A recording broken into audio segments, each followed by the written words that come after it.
She pressed her forehead against the cold rock, the metallic echo of gunfire rolling down the ravine like thunder. The air stank of cordite and dust, the sound of ricochets splintering stone a few inches from where she hid. For hours, it felt like the mountain itself had become a cage, walls closing in, death coming from every angle. 6 men, cut off, ammunition almost gone, and the only sound louder than the guns was the silence on the radio. "Why isn't anyone answering?" Captain Michael whispered, the words rough in his throat. His hand gripped the handset so tightly his knuckles had turned white. Static hissed back at him. No command, no extraction, no lifeline. 20 yards away, Davis risked a glance around the boulder. His head snapped back instantly as shards of stone sprayed across his face. Fresh blood traced a line down his temple, mingling with the dirt and sweat. He didn't flinch. "They've got the high ground on all sides, Captain. At least 40 hostiles, heavy weapons, military-grade optics." 40 against 6. Looked at his men. Brothers, fathers, sons. Men with lives beyond this canyon. He had trained with them, eaten with them, bled with them. And now, for the first time in 15 years of service, he wondered if he was about to watch them die in the dirt, not in some grand clash of armies, but in a forgotten ambush no one would ever hear about. "This wasn't militia," he muttered under his breath. "Someone knew we were coming." Walker groaned. The young petty officer lay pressed against the ground, blood seeping between his fingers where a bullet had ripped through his side. Riley worked frantically, hands slick with red medical kit almost empty. "Stay with me, buddy. Stay with me." His voice was gentle, but his eyes carried the truth. Walker's odds were slim.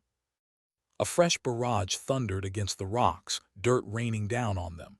They pressed deeper into cover, the last few magazines dwindling. Heart pounded against his ribs. He wanted to believe command would break through the silence any second now. That somewhere someone had seen their signal, had ordered backup. But the radio only whispered back emptiness. And then it happened. One shot. Not the frantic chatter of automatic fire, not the wild crack of rifles peppering the canyon, but something deeper, heavier, a sound that carried weight across the miles, a shot that felt deliberate. The enemy commander, the man with the radio strapped to his chest, the one the others kept looking toward for orders, collapsed. A neat hole through his headset. No sound of warning, no second chance. Just gone. For a heartbeat, no one moved. The SEALs froze, staring. The insurgents faltered.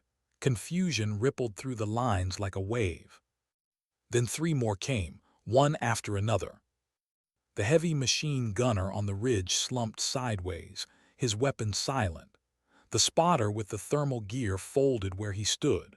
The comms operator, the one tying their enemies together, dropped with his radio still pressed to his mouth. 4 shots, 4 kills, each impossible, each devastating.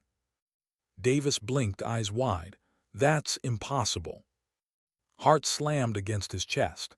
He knew what he'd just seen, and yet he couldn't make sense of it. The distance was too far, the angles unreachable.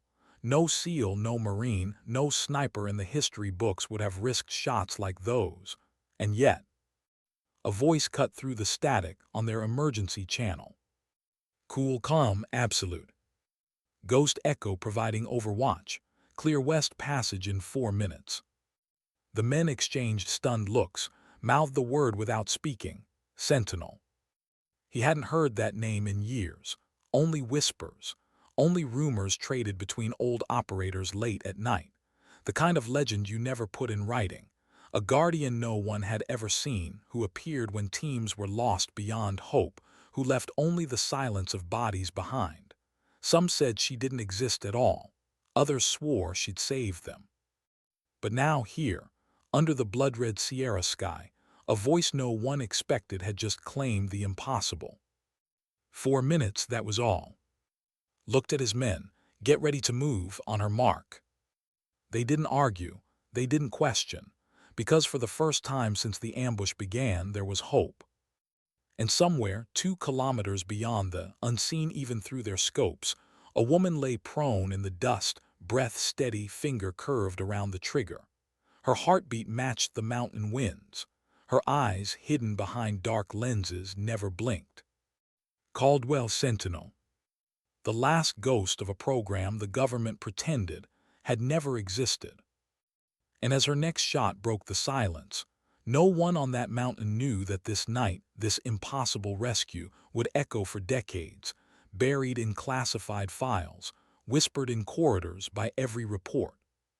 No one but her. Because for this wasn't legend, this wasn't myth, it was duty. And tonight she had broken her own rule: never let them hear your voice.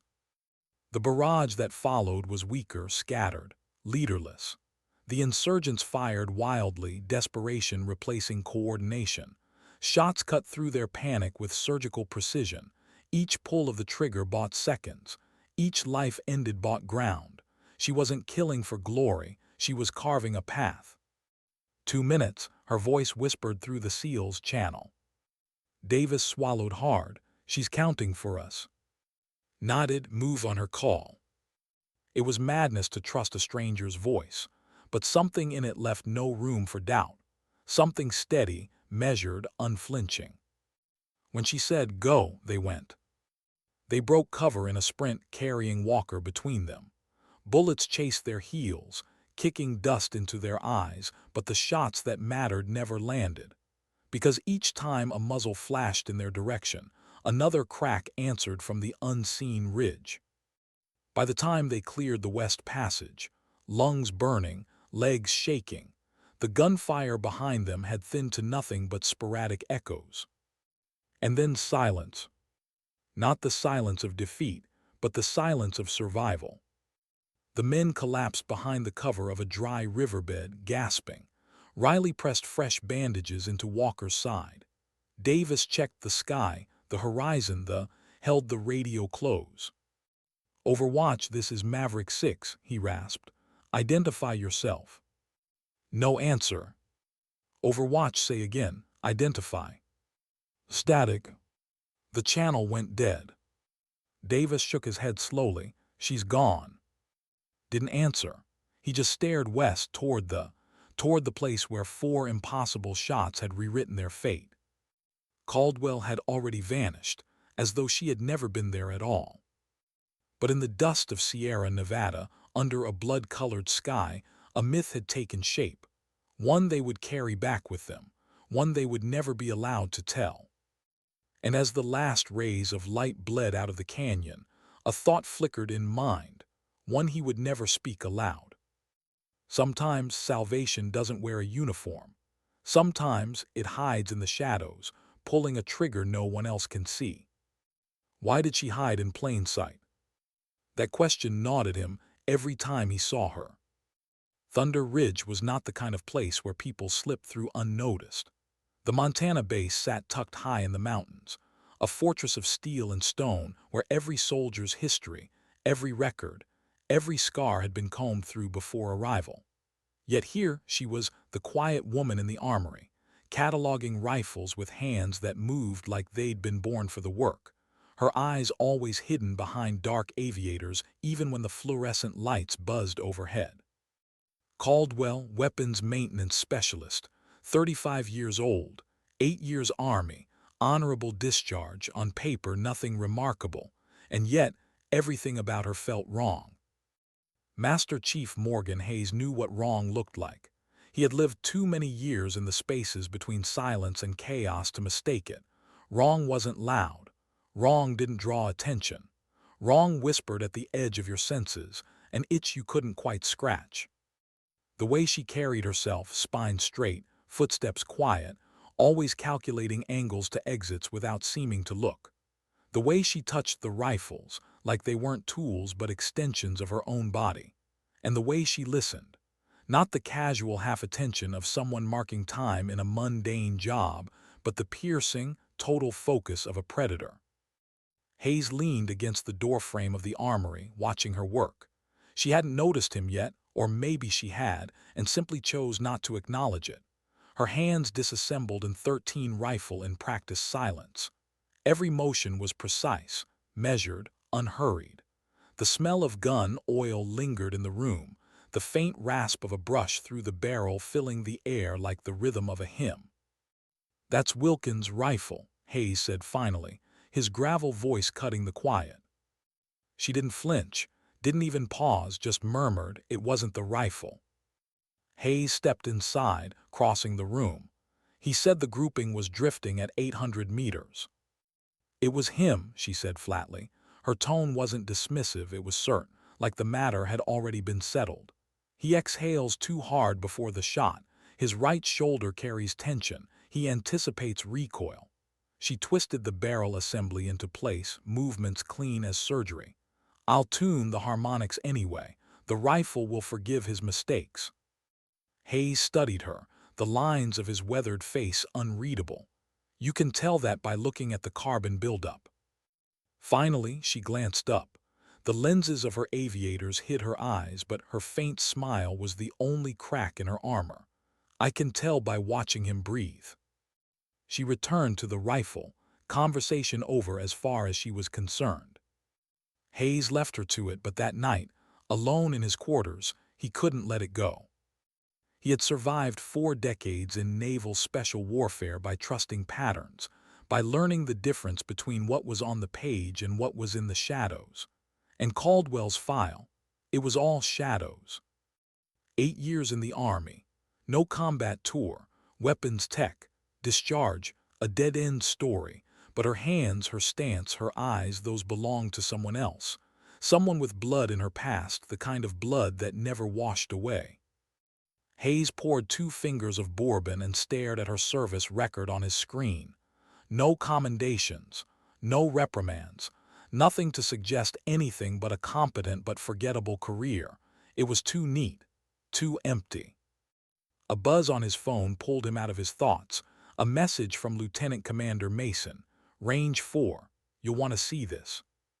Hayes frowned, pulled on his jacket, and stepped into the Montana night. The air bit at his lungs, clean and sharp. Thunder Ridge sprawled behind him, lights glowing against the dark pines. Range 4 lay on the far edge of the compound, used for long-distance shooting drills. Few ever walked that way this late. Mason waited in the shadows of the observation post, nodding toward the firing line. "She's been at it 40 minutes. Hayes lifted the night vision monocular Mason offered and peered through the green haze. There she was, prone, still as stone, her form molded to the earth. No standard-issue rifle, something else. Longer barrel, custom stock, the kind of weapon built by someone who understood its heartbeat better than their own. She didn't move, not even a twitch, just breath. In, out, a perfect metronome. Then, without fanfare, without adjustment, the rifle barked. Hayes tracked to the target zone. Metal silhouettes lined the field at staggered distances, the farthest one barely visible even with optics. It toppled instantly. 2,000 meters, Mason whispered. The words hit Hayes like a blow. He lowered the monocular, fighting the disbelief tightening his chest.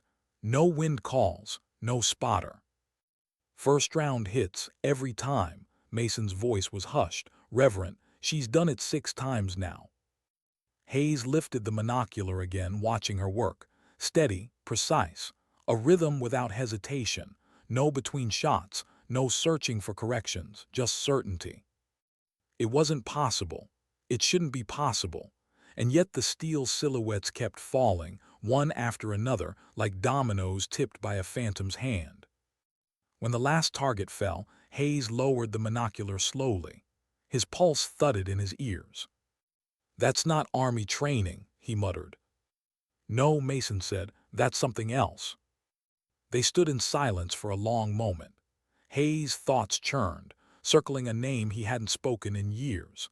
A name whispered in reports, buried in classified files.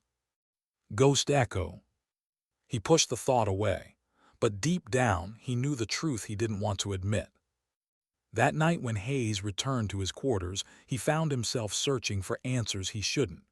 A call to an old contact in Washington. A request off the books.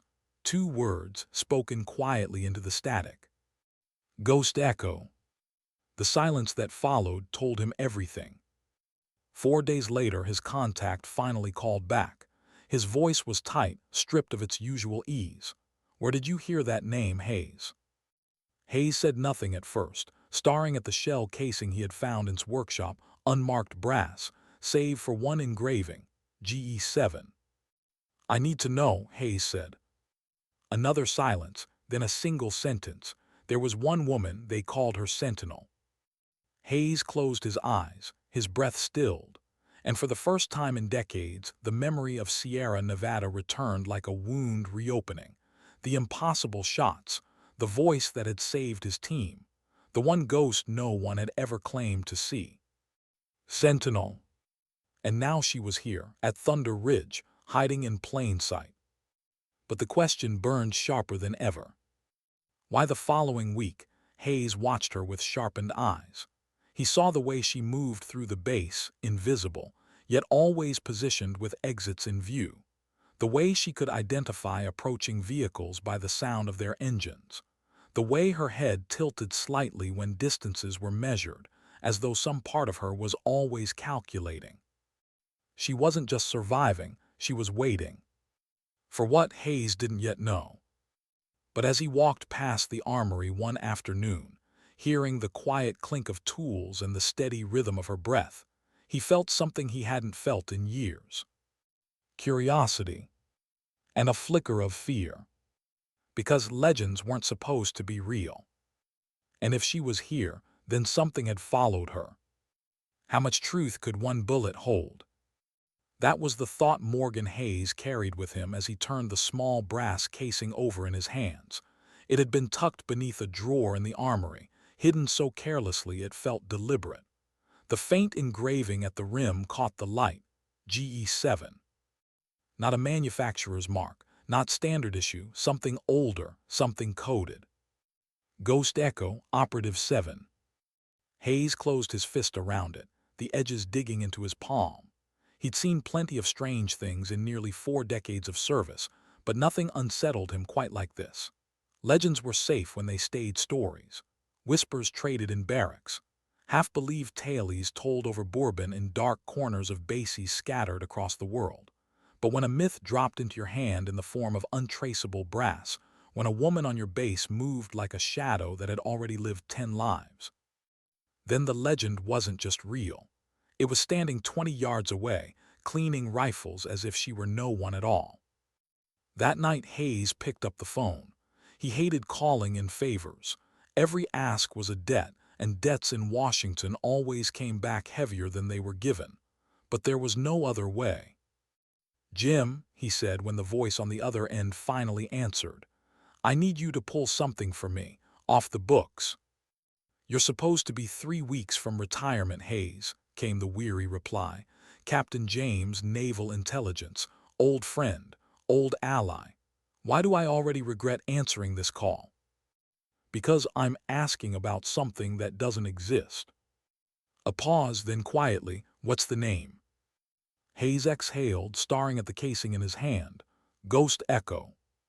The silence that followed was heavy, too heavy. "Where the hell did you hear that name?" finally asked. "I didn't, I found it." Hayes explained about the shell casing, about Caldwell, about the shooting range in the dead of night, about the way she handled a rifle like it was an extension of her body. "I'll call you back," said and hung up. 4 days passed. 4 days of waiting, of pretending everything at Thunder Ridge was normal. 4 days of watching move through the base with her quiet detachment, her sunglasses always hiding her eyes, her voice never raising above a murmur. 4 days of Mason cracking a joke about her being half machine, when she stripped and rebuilt 3 rifles faster than anyone else on the floor. And then the call came. His voice was hushed, even though Hayes knew he was on a secure line. "Meet me tomorrow. No phones, no electronics. I'll send coordinates. 2 o'clock. The coordinates led to a fishing spot on the Yellowstone River, far from prying ears. Hayes drove in silence, the mountains rolling past his windshield, the casing still in his pocket like a secret burning a hole through his pants. Was waiting with a fly rod in hand, though the line never touched water. He looked older, tired in ways Hayes had never seen. The price of too many secrets carried too long. "Tell me what you know," Hayes said. Scanned the tree line, then spoke without preamble. Ghost Echo was a CIA black program, started early 90s, officially never existed. One-man sniper units deployed where extraction was impossible. Guardian angels with rifles. When everything went to hell, they went in alone. "Suicide missions," Hayes muttered. "Usually, yes, dropped in miles behind lines. No support, no backup, no acknowledgement. If they succeeded, the team lived. If they failed, they never existed. The kind of program even Congress couldn't bury fast enough if it ever came to light." Hayes rubbed the casing with his thumb. "GE7. His gaze darkened. "Designation, Ghost Echo Operative 7. From what I've pieced together, there were never more than 10 at once. Most didn't last more than 3 deployments." Hayes' jaw tightened, but one did. Nodded once. "Sentinel. No one ever saw her face. No photos, just stories. Teams pinned down, cut off, no chance of survival. Then a voice came through the static, calm as death, telling them where to run, when to move. And every time, the impossible shots followed." Hayes' chest felt tight. "Sierra Nevada, 91. His eyes flicked up sharp. "You were there." Hayes didn't answer. He didn't need to. Sighed, breaking down his fly rod. "If she's who you think she is, then she's hiding for a reason. And if she's at Thunder Ridge, she didn't pick it by accident." He glanced at Hayes. "Be careful, old friend. There are people still looking for her. People who don't want Ghost Echo ever spoken of again." The drive back gave Hayes too much time to think. Every mile of road carved deeper into his doubts. If Caldwell was Sentinel, then why here? Why now? Ghosts didn't just decide to settle at a training facility in Montana. Ghosts kept moving until they vanished. Unless something had forced her hand. That night Hayes made another drive, not on official duty, not on any logbook. He followed a back road into the mountains, past the old observation posts long since abandoned. But one of them wasn't as abandoned as it should have been. Fuel receipts, supply logs, power spikes. All signs pointed to activity where none should exist. He reached the cabin near midnight. Smoke curled from the chimney. The lock was advanced, far more sophisticated than a hunter's shack should needed. Inside, the cabin was neat, Spartan, military in its precision. Maps with coded markings, gear without insignia, a suit altered to blend perfectly with the northern Rockies. And then he found the floorboard. A hidden latch, a compartment beneath. Inside, multiple passports with her face but different names. Currency from 8 countries. A satellite phone that didn't match any known military model. And photographs. One froze him in place. A team of 6, their faces obscured, standing before an unmarked helicopter. And in another, younger by 10 years, standing beside a man in a suit whose face had been carefully cut out of the photo. The sound of tires crunching on gravel snapped him back. Headlights swept the tree line. Hayes shoved everything back into place and slipped out through a narrow window just as the Jeep rolled in. He was 50 yards into the woods when bark exploded 6 inches from his head. The shot was silent, suppressed. And then her voice, sharp and cold as the mountain wind. "That was a warning. The next one won't be." Hayes froze, heart hammering. "I'm coming out," he said slowly, raising his hands. She appeared from the shadows, rifle loose in her hands, sunglasses still on despite the night. Calm, controlled, dangerous. "You've been following me," she said flatly. "Yes," Hayes admitted. "Why?" "Because you don't belong here." A pause stretched between them. The forest seemed to hold its breath. Finally, she tilted her head, studying him like a hawk studies prey. "You know, don't you?" Hayes swallowed. Ghost Echo, Sentinel. For the first time, something flickered behind her glasses. Not shock, not fear, just the faintest acknowledgement. Then the low growl of an engine drifted up the road. Headlights again, this time blacked out before the vehicle stopped. His posture changed instantly, rifle rising. "Take cover now." Two men stepped out of the SUV. Suppressed rifles, no insignia. Their movements too smooth, too precise for locals. They were hunters, cleanup crew. The first dropped before he even realized he'd been seen. A single suppressed thump from his rifle, the man folding into the dirt. The second fired wildly, searching for her. Another muted shot ended it. Silence reclaimed the mountain. Exhaled, lowering her weapon, she turned to Hayes. "You led them here." His stomach twisted. "Jesus, I didn't." Her voice was calm. "Not on purpose, but that's why I don't trust anyone, that's why I hide." She nudged the body with her boot, eyes hard. "These men were professionals, they weren't here for you. They were here for me." Hayes' pulse thudded in his ears as the truth settled like a stone in his gut. The ghosts weren't just legends. They were still being hunted. And now so was he. How many years could someone carry silence before it became a weapon? Hayes thought of that question as he sat across from her in the cabin, the fire snapping in the stove between them. Hours earlier, he had seen her drop two professional killers without hesitation. Now, in the flickering glow, she looked smaller somehow. Sunglasses finally set aside, her face bare. Without the armor of those dark lenses, her eyes seemed younger, but the weight in them was older than either of them wanted to admit. She hadn't spoken for a long time. Just sat, mug of coffee between her hands, gaze distant. He knew better than to press. Silence, he'd learned, revealed more than questions ever could. Finally, she said it. Ghost Echo was formed in '89. Black program. CIA fingerprints, but nobody ever claimed it. 10 of us at most. Snipers trained to operate alone, beyond extraction range. One shot could change and no one would ever know who pulled the trigger. Her voice was steady, but beneath it he heard something else. Weariness. A wound she had stitched shut long ago, now reopening. "We were shadows," she continued. "If we succeeded, we made our own way out. If we failed, we never existed. No support, no acknowledgement, no names." She traced the rim of her mug with one finger. "They called me Sentinel, Guardian, Watcher." Hayes studied her, and Sierra Nevada, 91.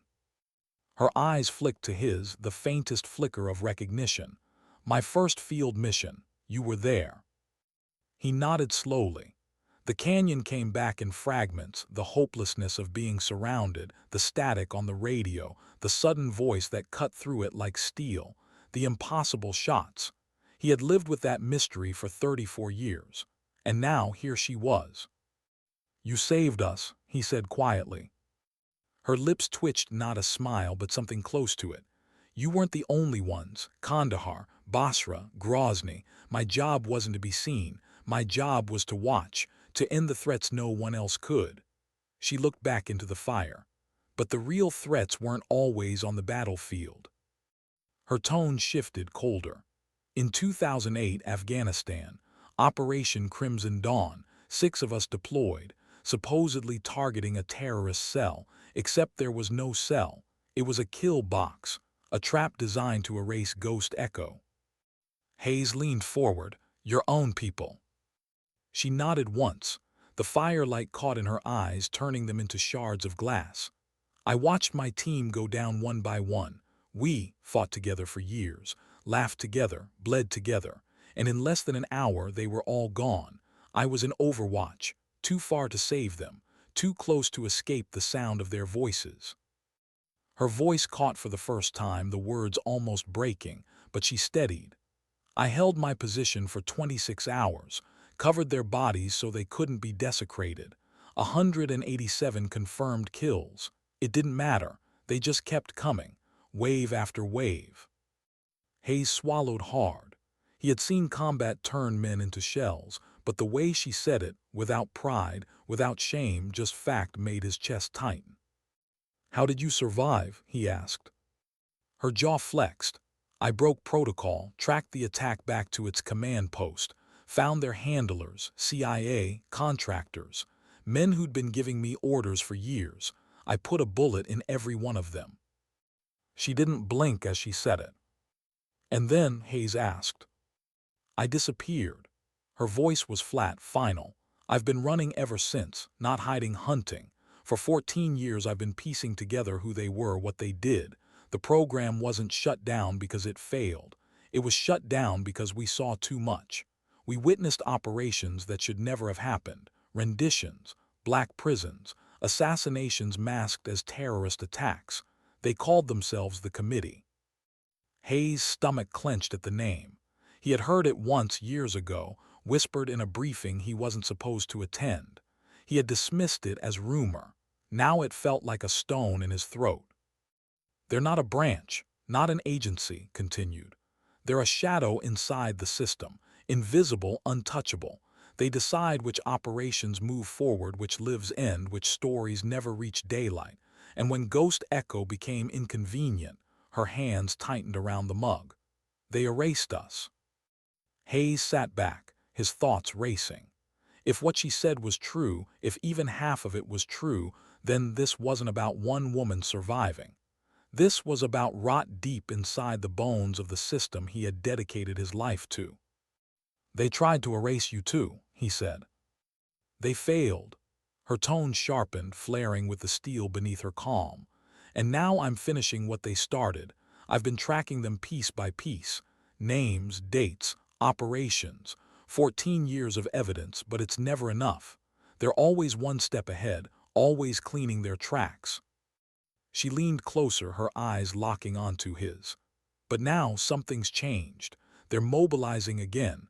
I don't know all the details yet. Something called Phoenix Revival. I've traced chatter to Thunder Ridge. That's why I'm here. Hayes' chest tightened. Phoenix Revival. He had heard the phrase in passing 2 weeks ago during a secure briefing, dismissed as background noise. Now it carried weight like a loaded gun pressed against his temple. What is it? He asked. Shook her head. I don't know yet, but it's big. And if the committee's behind it, it won't just be foreign targets. They're looking inward this time. The fire cracked, sending a shower of sparks up the chimney. For a moment, neither spoke. The only sound was the low hiss of wind against the cabin walls. Finally, Hayes said, You should told me sooner. Her gaze didn't waver. Would you have believed me? He opened his mouth, then closed it. The truth was obvious. He wouldn't have. Not until he'd seen it with his own eyes. Not until he'd found the casing, the cabin, the bodies in the dirt. You trust me now? She asked. Hayes thought of Sierra Nevada, the impossible shots, the voice that saved them. He thought of the 2 men lying in the snow outside, their blood staining the ground. He thought of her eyes across the fire, tired but unbroken. Yes, he said quietly, I do. For the first time, a genuine smile flickered across her face. Small, fragile, almost human. You shouldn't, she whispered. Later, when Hayes returned to base, he noticed things he hadn't before. The extra security cameras installed last month. The new communications array on the admin building. Unfamiliar personnel drifting through the compound with too much purpose. He felt it in his bones, the same way he had felt ambushes forming before a single shot was fired. Something was coming. And now, for the first time in years, Hayes realized he wasn't sure which side he was standing on. Why did the base feel different overnight? Hayes asked himself that question as he walked across the compound at dawn, boots crunching against the frostbitten gravel. Thunder Ridge had always been a fortress of routine. Every hour, every rotation, every sound predictable. But today, something was off. Too many unfamiliar faces. Too many conversations that ended when he approached. Too many shadows in corners where there hadn't been shadows before. The new comms array on the admin building loomed over the compound like an eye. He'd been around long enough to recognize hardware that wasn't supposed to be here. Its uplink wasn't for training traffic. It was military-grade, encrypted, designed for long-range operational coordination. But no one had mentioned it in staff briefings. No orders. No paperwork. Just there. And then there were the men. Not SEALs, not Rangers, not anyone Hayes recognized. They moved like operators, but wrong. Too stiff, too precise, as if their training hadn't been in the dirt but in a simulation. Their eyes scanned constantly, cataloging everything. Contractors, maybe, but not the kind you hired for base maintenance. Hayes slowed as two passed him near the motor pool. One gave a clipped nod, the other didn't acknowledge him at all. Both wore uniforms without insignia. Blank slates. He kept walking, jaw tight. The hair on his neck wouldn't settle.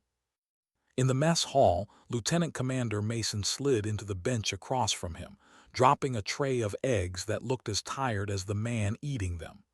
"You notice it too, don't you?" Mason muttered. Hayes didn't look up from his coffee. "What exactly am I supposed to be noticing?" "The new faces, the comms upgrades, the sudden hush over ops. I asked about training schedules yesterday, got stonewalled." Mason lowered his voice. "Something moving through this base, Chief, and nobody saying what." Hayes finally met his eyes. Mason was younger but not green. He'd seen combat, carried scars, and right now his eyes carried the same unease Hayes felt. "Don't ask again," Hayes said quietly. "Just watch and wait." That evening Hayes slipped into the armory. Was there, as always, methodically tending to rifles that didn't need tending. She didn't look up when he entered. "They're here," Hayes said. Her hands didn't stop moving. She slid a bolt assembly back into place, locked it with a click. "Committee assets. I've seen them before." Hayes frowned. "On missions." "On cleanup." Her tone was flat, but he caught the shadow in her eyes. "After Crimson Dawn, I went looking. Every time I got close to proof, they appeared. Men with no names, no records, no hesitation. They erase evidence, people, whole places if needed." She finally looked at him. "If they're here, it means Phoenix Revival is already active." Hayes sat heavily on the bench beside her. "You still don't know what it is." "No," she admitted, "but I know how it works. The committee doesn't build operations. They hijack them, take existing assets and bend them into something else, something no one will trace back to them." She leaned closer. "Thunder Ridge is perfect, remote, off the radar, full of operators who follow orders without question." Hayes' chest tightened. He had devoted years of his life to this base, trained men here, buried friends here. The thought that it was being turned into a tool for something darker was a knife between his ribs. "What do you want me to do?" he asked. Her eyes lingered on him, weighing the question. "Decide who you serve, the flag or the truth." The words hung in the air, heavy, dangerous. Hayes looked away, toward the racks of rifles gleaming under the fluorescent lights. For most of his life, the flag and the truth had been the same. But if she was right, if the committee had its hooks in Thunder Ridge, then maybe they weren't anymore. 2 nights later, Mason found him outside the barracks. His face was pale, his breath quick. "You need to see this," he whispered. They moved quickly, quietly, across the base. Mason led him into a maintenance tunnel beneath the comms building, a place few bothered to go. The hum of machinery echoed against the concrete walls. Mason pulled a small flash drive from his pocket, intercepted data off the uplink. Don't ask how, just watch. On the laptop screen, encrypted logs scrolled by, fragments of transmissions in coded language. But one phrase appeared over and over again. "Phoenix Revival, Phase 1, activation imminent." Another line caught Hayes' eye, coordinates. His gut twisted as he read them. "Those are domestic," he muttered. Mason nodded grimly. "Midwest, civilian sector, not training exercises." Hayes' pulse pounded in his ears. This wasn't foreign. This wasn't some far-off battlefield. Whatever Phoenix Revival was, it was aimed inward. He closed the laptop and handed it back. "Keep this between us, no one else." Mason hesitated. "Hayes, what the hell are we standing in the middle of?" Hayes didn't answer, because he already knew. The next day wasn't in the armory. Hayes found her in the observation tower on the ridge, scanning the horizon with a spotting scope. "They've moved Phase 1 into position," he told her. "I know." Her voice was low, steady. "I heard the transmission last night. I couldn't decrypt it all, but enough. They're staging something within days." Hayes leaned on the railing beside her. "You've been running from them for 14 years. Why stop here? Why now?" She lowered the scope, turning to face him. The wind tugged strands of hair across her face. Her eyes, uncovered now, were sharp but tired. "Because I can't run forever," she said, "and because the fight finally came to me." Hayes held her gaze. For the first time he saw not the ghost, not the sniper, not the legend, just a woman who had carried too much for too long. "You're not alone anymore," he said quietly. She studied him for a long moment. Then, almost imperceptibly, she nodded. But before either could say more, the distant thud of rotor blades cut through the mountain air. Black Hawks. Multiple. They swept low over the ridge, searchlights stabbing through the dusk. On the ground below, contractors moved into position, weapons ready. Not training, not drills. A voice crackled over the base loudspeakers, sharp and commanding. "All personnel remain in quarters. This is a controlled operation. Anyone outside will be detained." His eyes narrowed. "It's starting." Hayes felt the weight of the moment settle into his bones. Whatever Phoenix revival was, it wasn't theory anymore. It was here.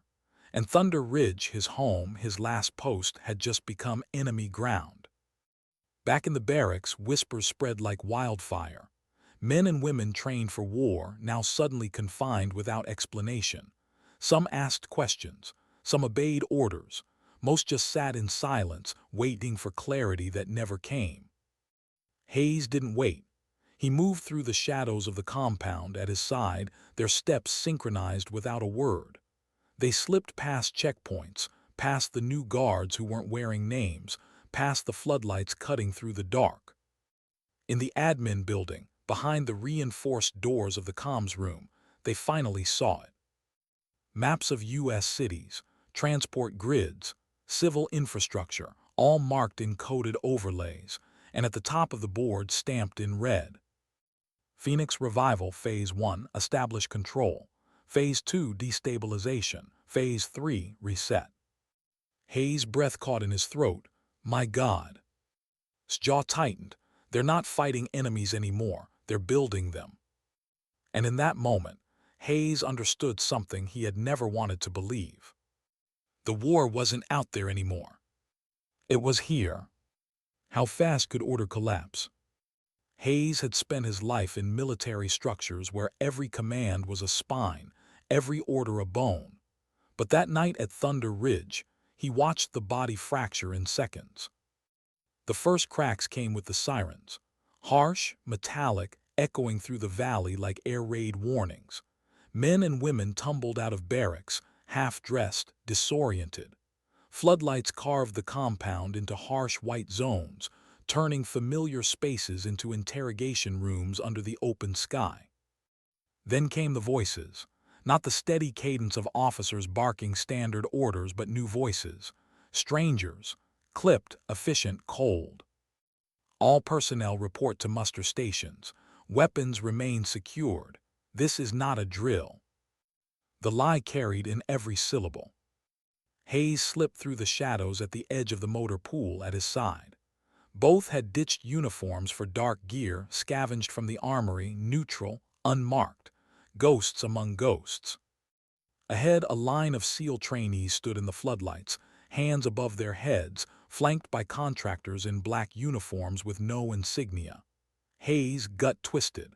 These were warriors, fighters, and they were being herded like suspects, their questions swallowed by silence. They're disarming them, whispered, eyes narrowing. Phase 1, establish control. Hayes clenched his jaw. Men who had bled for their country now stood stripped of rifles, treated as liabilities. The betrayal stung worse than any ambush he'd survived overseas. One young operator resisted. A flash of temper, a shove. He barely had time to raise his voice before the butt of a contractor's rifle dropped him to the gravel. The others fell silent, fear pinning them in place. Hayes' fists curled. Every instinct screamed at him to intervene, but's hand touched his arm, grounding him. "Not yet," she murmured. Her calm was chilling. It wasn't detachment, it was calculation. She had lived too long in the world of shadows to act without knowing the terrain. They moved along the outer fence line, slipping through gaps between patrols. Hayes counted patterns automatically, the old rhythm of reconnaissance returning like muscle memory. Four-man squads sweeping clockwise, intervals of 45 seconds between sectors. Too precise, too rehearsed. "This isn't containment," he muttered. "It's preparation." Gave a grim nod. Phase 2. They reached the observation ridge above the compound, lungs burning from the climb. From there, Thunder Ridge lay exposed beneath them, no longer a sanctuary but a staging ground. On the landing pads, Black Hawks idled with rotors spinning, crates of unmarked gear being offloaded by men who moved like shadows themselves. In the comms building, the new uplink glowed like a beacon, data streaming unseen into the night sky. Set up her spotting scope, glassing the chaos below. Her voice was steady, clinical. They're consolidating control, dismantling command structure, replacing it with theirs. Within hours, Thunder Ridge won't be a base anymore. It'll be a hub. Hayes swallowed hard. A hub for what? She adjusted the scope, tracking a column of trucks pulling into the motor pool. For Phoenix revival. The words carried a weight that made the night air colder. They stayed hidden until the screaming started. It came from the barracks, high-pitched, raw, human. Hayes' stomach clenched as he watched through scope, contractors dragging men from bunks, forcing them to kneel in the dirt. Not training, not containment. Interrogation. One operator, a corporal barely out of his 20s, resisted, struggling against his captors. The rifle butt cracked against his skull. He collapsed, blood blooming against the gravel. His voice was low, steady, but Hayes heard the fracture beneath it. "They're testing compliance." Hayes gritted his teeth. "These are our people." Her eyes flicked to him, sharp. "Do you think they care?" He had no answer, only the growing fire in his chest, the rage pressing against years of discipline. They pulled back from the ridge before dawn, slipping into the tree line. Hayes could barely feel his legs. Every image seared into his mind, men disarmed, brothers beaten, the base turned inside out by strangers wearing blank faces. Walked ahead in silence, her movements fluid, efficient. But when they stopped at the cabin hours later, he finally saw it, the exhaustion behind her steel. She set the rifle down carefully, sat on the edge of the bunk, and let her hands fall into her lap. "They won't stop here," she said quietly. "Thunder Ridge is just the first domino. Once Phoenix Revival is operational, they'll replicate it, base by base, sector by sector, until the committee controls the spine of the military itself." Hayes sank into a chair, rubbing his temples. "Why here first?" Her gaze darkened. "Because Thunder Ridge is remote, easy to isolate, and because of who's stationed here." He looked up sharply. "Who?" "You," she said simply. The word landed like a strike. "They still watch you," she continued. "Your record, your influence. You've trained half the operators in this valley. If they control you, they control them. But if they," she let the thought hang. Hayes' pulse thudded. "Then they erase me." Her silence was answer enough. Later, as dawn broke pale over the mountains, Hayes stood outside the cabin, staring toward the base he had once called home. For the first time in years, he felt untethered. The chain of command had always been his compass, his anchor. Now it was broken. Stepped beside him, her face drawn but resolute. "You don't owe them any more." His jaw tightened. "I swore an oath." "So did I," she said softly. "But an oath to shadows isn't an oath at all." Her words cut deeper than he expected. He thought of the recruits he had mentored, the men he had carried out of fire, the brothers he had buried under folded flags. What would they see if they could look at Thunder Ridge now? Would they call it betrayal or truth finally unmasked? The moral line blurred in the mountain dawn, but one thing was clear. Doing nothing wasn't an option. His voice broke the silence. They'll move Phase 2 within 48 hours. Once they do, we won't have the luxury of planning. We act before then or we lose everything. Hayes turned to her. Act how? Her eyes were steady, unflinching. We burn their eyes, cut the uplink, sever the head before it spreads. The simplicity of it chilled him, not because it was wrong, but because it was the only chance they had. Hayes exhaled, the weight of choice pressing down like a mountain on his chest. For the first time in decades, the path ahead wasn't written in orders or carved into protocols. It was carved in fire. And fire was what they would need. How do you decide the exact moment when silence has to break? For Hayes, it was the second night after the lockdown when he watched through scope as another operator, a man he had trained, a man he knew by name, was dragged from his bunk and shoved to his knees in the gravel. This time there was no rifle butt, no shouted order, just a single suppressed shot. The body fell limp. Hayes' throat closed. Lowered the scope, her jaw clenched. She didn't speak, she didn't need to. Hayes whispered the words anyway. It's time. The plan was simple, only because there was no room for anything else. Cut the uplink. Sever the committee's control before Phase 2 began. Do it fast, do it quiet, and pray the base's real operators could reclaim the ground once the strings were cut. Spread the maps across the cabin floor, her movements precise, methodical. She marked patrol patterns, sight lines, weak points. Every detail flowed from memory, her mind working like a machine honed by years of surviving hunts no one else walked away from. Hayes watched her. She carried herself like steel, but he could see the cracks at the edges. The way her hand lingered an extra second on the photo of the comms building. The way her voice softened when she spoke about covering angles. Covering. Always covering. Always carrying the burden of being the unseen shield.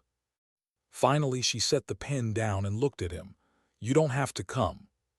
He almost laughed, the absurdity of it. You think I'd let you walk into this alone? Her eyes searched his face, and for a moment he saw the weight she'd carried for years, the survivor's guilt, the endless fight against shadows. Then it was gone again, locked away. All right, she said quietly, then we go together. They moved under moonless sky, slipping through the timberline like two wolves circling prey.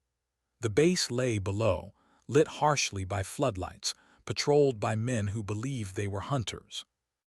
Carried the long rifle, broken down into its components for speed and silence.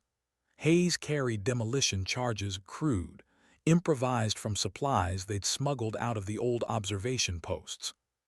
The uplink tower loomed above the admin building, its blinking lights stabbing at the dark. It pulsed like a heart, feeding Phoenix Revival's lifeblood into unseen veins. Windows 20 minutes, murmured. After that, rotations overlap. We'll never get out. Hayes gave a tight nod. They slipped inside the maintenance access point at the base of the tower. Hayes' hands worked fast, setting charges at the structural supports. His breath came steady, but inside, every nerve screamed with the weight of betrayal. He had built his life on following rules, and now he was breaking the biggest one, turning his weapon against his own base. When the last charge was primed, he turned to, ready. She didn't answer.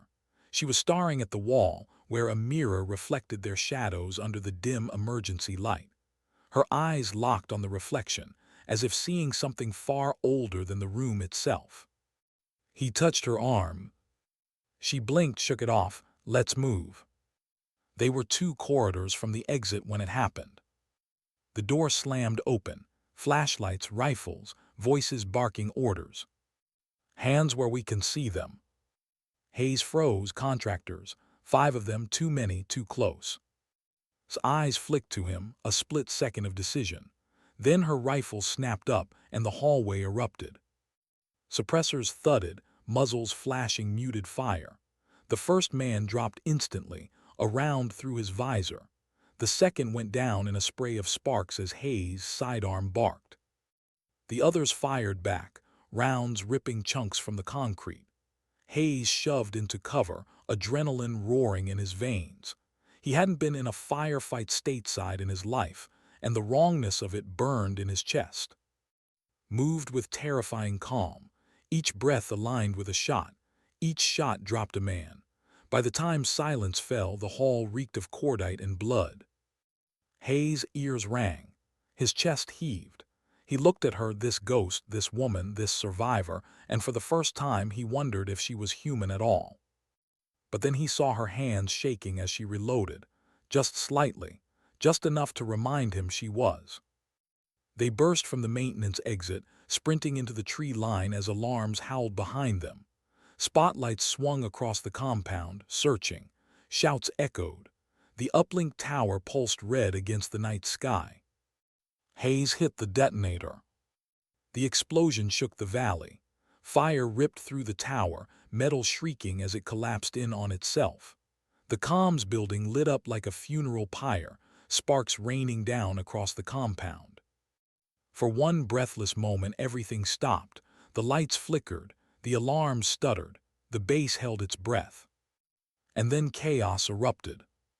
Contractors scrambled, shouting orders no one seemed to follow.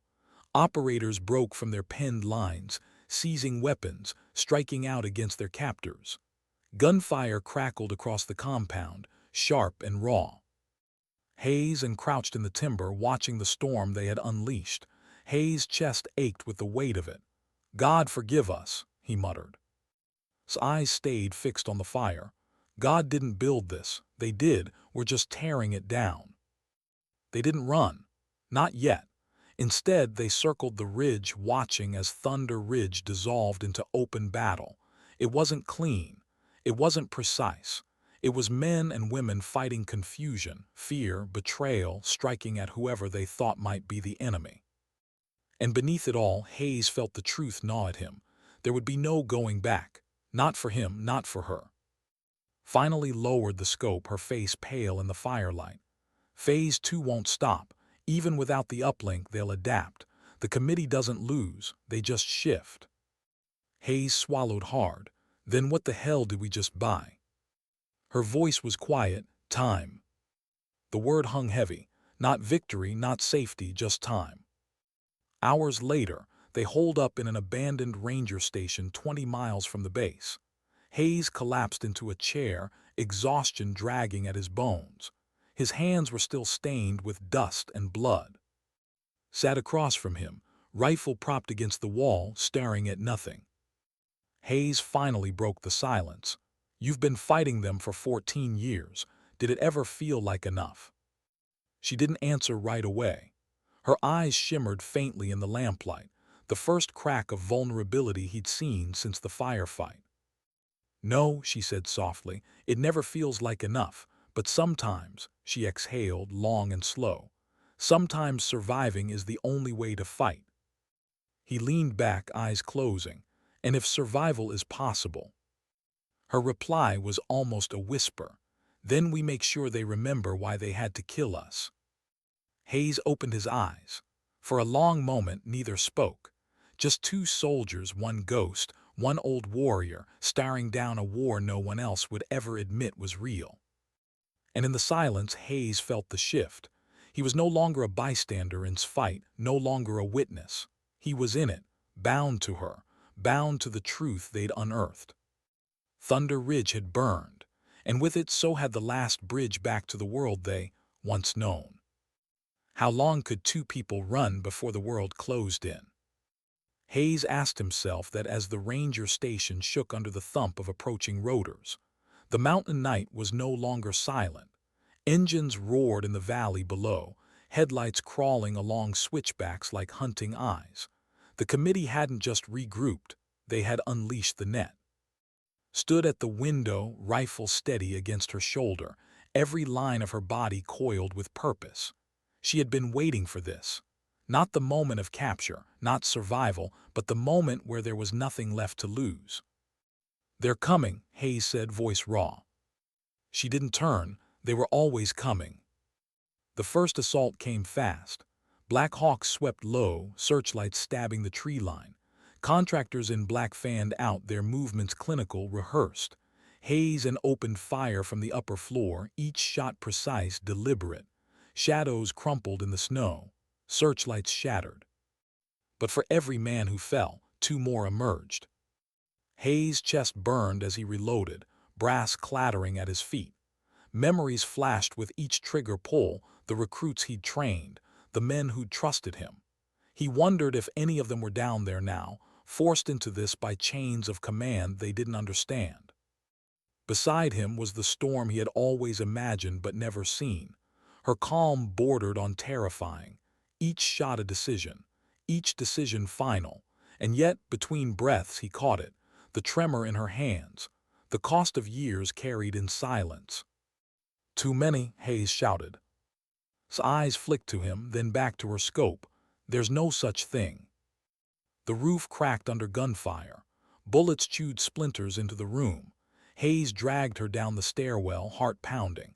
The station rattled as charges detonated outside, not theirs, but the committee. Precision blasts meant to cut escape routes, not destroy. "They want us alive," muttered. "Why?" Her eyes were sharp, cold. "Because the story ends better if they write it." Hayes felt the weight of it. If the committee captured them, the truth would never surface. They'd be painted as traitors, terrorists, ghosts erased for good. He grabbed her arm. "Then we don't give them that ending." They fell back into the basement, concrete walls groaning under impact.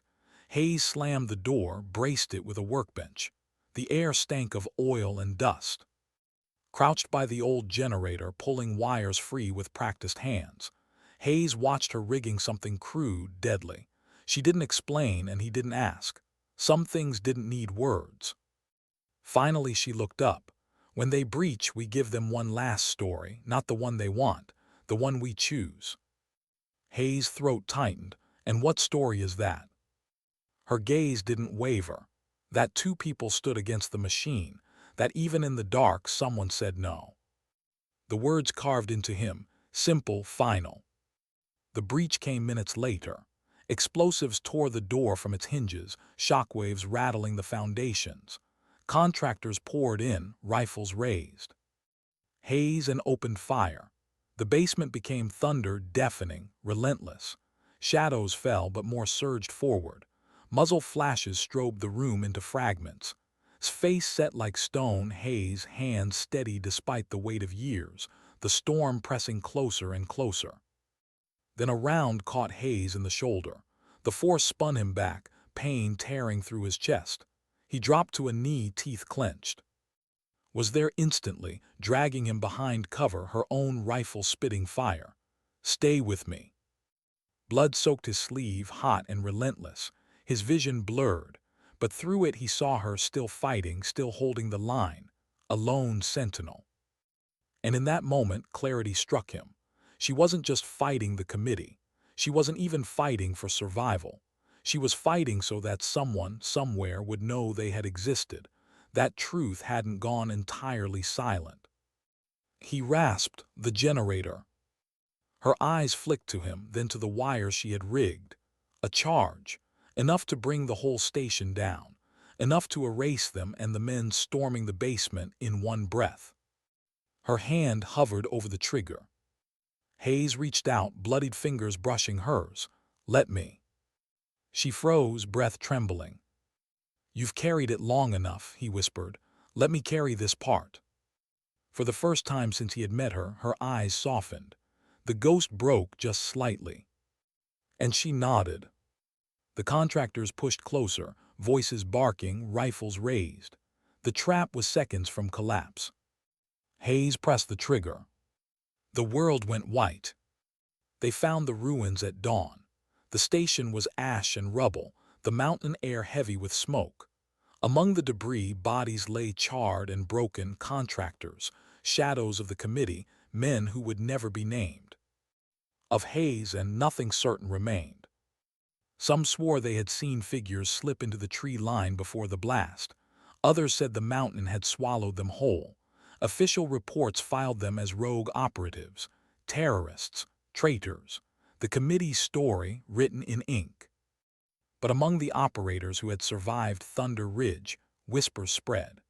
Whispers of a shot from an unseen ridge, of a ghost who had saved them once, who had stood again when no one else would.